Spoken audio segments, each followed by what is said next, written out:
What happens when horror legends, controversial cinema, and legacy franchises all collide in the same week?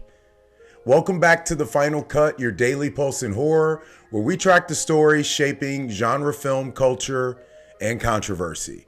I'm Travis, and before we jump in, let's talk sponsors. Over at Grub, always 15% off the minute you hit the site. If you're building your collection right now, there's some standout additions worth your attention, especially with Black History Month, spotlighting essential titles.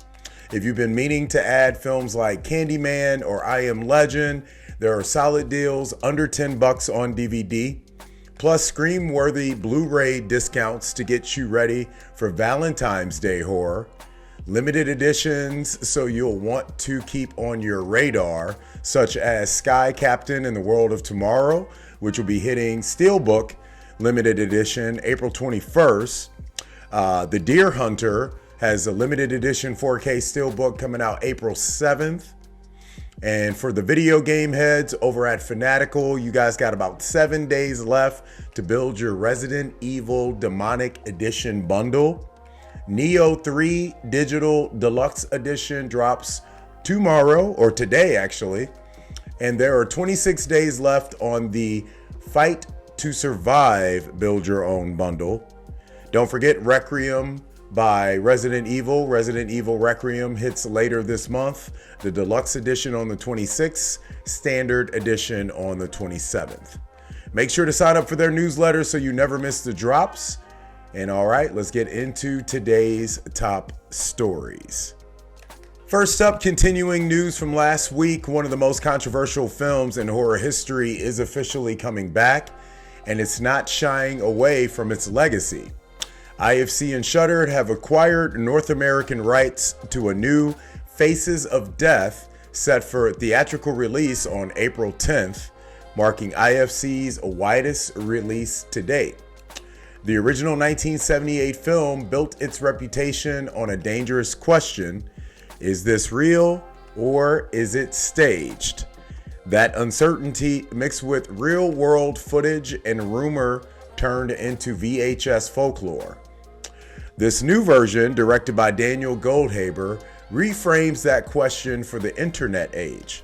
The story follows a content moderator who stumbles across videos that appear to recreate murders from the original film and must determine whether the violence is fictional or happening in real time. Goldhaber and co-writer Issa Mazay are clearly tapping into something modern: algorithmic violence, moderation burnout, and how every generation inherits its own version of disturbing imagery. Goldhaber has said the film stays within the bounds of the law, but still uses real-world material to unsettle viewers. This isn't nostalgia horror, it's about how we consume violence now, endlessly, digitally, and often without context.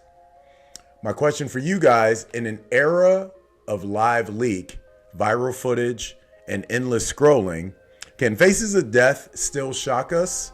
Or does it hit closer to home now more than ever before?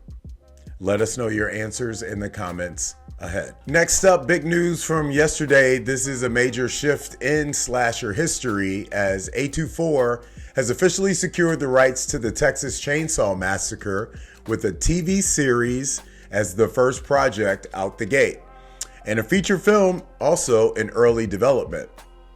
The series will be spearheaded by J.T. Molnar, fresh off of Strange Darling, and also he wrote The Long Walk, with producers including Roy Lee, Steven Schneider, and Glenn Powell, who's producing, not starring.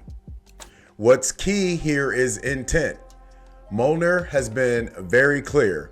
He has no interest in remaking perfect films, and the original Texas Chainsaw is sacred. Instead, this is about long-form exploration of the folklore, the land, and the rot beneath the surface. A24's involvement suggests something slower, meaner, and more atmospheric. Less reboot, more evacuation. This could finally be a version of Chainsaw that understands terror as environment, not just body count. My question for you guys, though, is television the right format to finally do justice to the Texas Chainsaw Massacre mythos? Or should Leatherface always belong to the big screen or video games? Let us know your answers in the comments ahead. And finally, because it's never too early for Christmas horror, Unholy Night centers on an Italian family's Christmas Eve dinner, which goes completely off the rails when Grandma returns from the dead and starts killing people.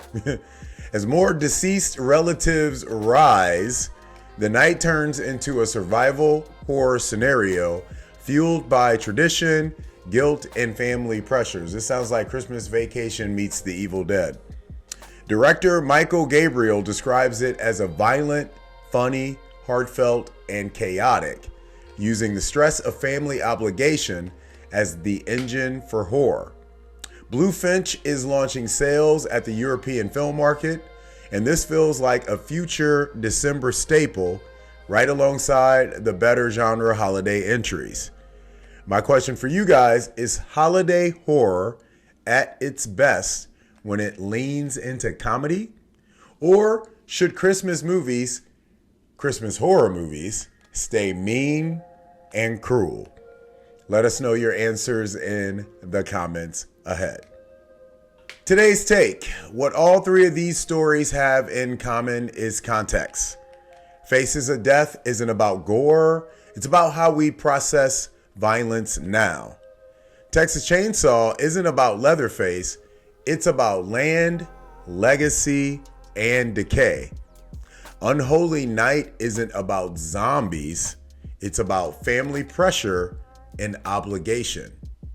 The best modern horror isn't chasing shock anymore. It's asking why we're numb and where the fear actually lives. Before you go, don't forget to answer today's Spotify poll question. What makes horror effective today?